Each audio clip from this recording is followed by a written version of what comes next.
Hi everyone, welcome to Nefis TV. Rich, flavorful, and easy to make. There's nothing in life quite as good as Turkish chocolate pudding. Here's the recipe. In a deep pan, combine 1 liter of fresh milk with 2 egg yolks, 3 tablespoons of flour, 6 tablespoons of granulated sugar, and 3 tablespoons of cacao powder. Cook on medium heat while whisking continuously until boils and thickens. Turn off the heat and add 100 grams of dark chocolate and 2 tablespoons of butter. Then whisk thoroughly.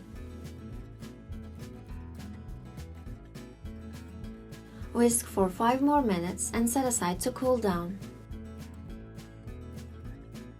Add 200 ml of cold water and mix with the help of a hand mixer.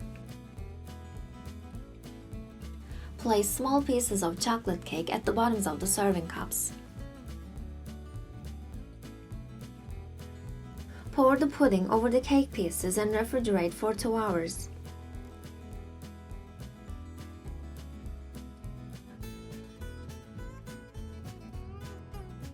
Decorate as desired before serving. Hope you enjoy! If you enjoyed the video, don't forget to hit the like button and subscribe to our channel. Please comment below for further questions. Thanks for watching!